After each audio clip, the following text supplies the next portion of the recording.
ईश्वर का प्रेम, दया और अनुग्रह आप सबों को प्राप्त हो और ईश्वर का वचन आपके जीवन में परिवर्तन लाए।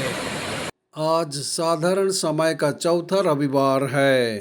परमेश्वर हमेशा हमसे बात करते रहते हैं और बाइबल के माध्यम से स्वयं को प्रकट करते रहते हैं। आइए हम परमेश्वर के वचनों को पढ़ें, उनके वचनों को सुनें और इन वचनों को अपने दैनिक जीवन में जीने का प्रयास करें। आज के पाठों का सारांश। पहला पाठ, मूसा ने लोगों से कहा कि परमेश्वर उनके लिए एक नया भविष्यवक्ता खड़ा करेगा। दूसरा पाठ, पौलुस अपनी चिंता व्यक्त करते हैं कि जो लोग विवाहित हैं उन्हें ब्रह्मचारी लोगों की तुलना में सांसारिक जीवन की आकर्षण का सामना करने की अधिक संभावना है। सुसमाचार पाठ, यीशु ने एक अशुद्ध आत्मा वाले व्यक्ति को चंगा किया और उसकी नाम पूरे गलील में फैल गई।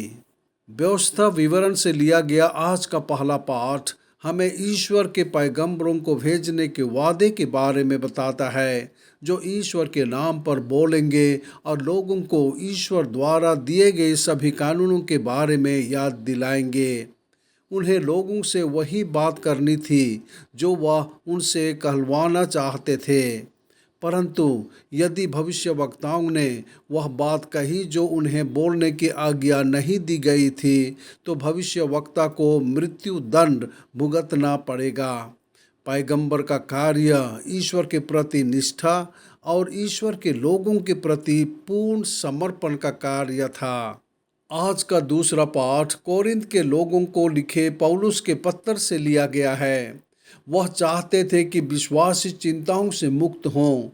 आप विवाहित मनुष्य यहोवा के विषय में चिंता करता है कि यहोवा को किस प्रकार प्रसन्न करे, परंतु विवाहित पुरुष सांसारिक बातों की चिंता में रहता है कि अपनी पत्नी को किस प्रकार प्रसन्न रखे और उसकी रुचियां बटी हुई हैं। और आप विवाहित स्त्री व लड़की प्रभु के काम की चिंता में रहती है कि शरीर और आत्मा दोनों से पवित्र कैसे बने, परंतु विवाहिता सांसारिक बातों की चिंता में रहती है कि अपने पति को कैसे प्रसन्न करे।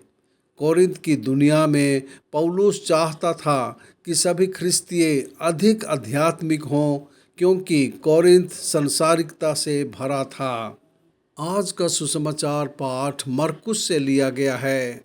यीशु कफरनहूम गए और वहाँ उन्होंने अधिकार पूर्वक प्रचार किया। उसने एक ऐसे व्यक्ति को भी अशुद्ध आत्मा से शुद्ध किया जिसने उसकी पहचान के बारे में सवाल किया था और यह भी पूछा था कि क्या वह उन्हें नष्ट करने जा रहा है। यीशु ने अशुद्ध आत्मा को उस आदमी से बाहर निकलने की आज्ञा दी और वह आदमी ठीक हो गया। लोग उसकी शिक्षा और अशुद्ध आत्मा को बाहर निकालने की शक्ति से चकित थे। तुरंत उसकी प्रसिद्धि गलील के आसपास के सारे क्षेत्र में फैल गई। यीशु वह शिक्षक है जो अधिकार के साथ परमेश्वर की बातें सिखाता है। आइए हम उनकी बात सुने। यीशु के पास अशुद्ध आत्मा पर अधिकार है। आइए हम उससे प्रार्थना करें और वह हमें बुरी आत्माओं पर अधिकार पाने में मदद करेगा। प्रार्थना। हे प्रभु यीशु ख्रिस्त, जो कुछ भी आप हमें सिखाते हैं उसे अपने जीवन में अपनाने और एक ईमानदार और पवित्र जीवन जीने में हमारी मदद करें। आमीन।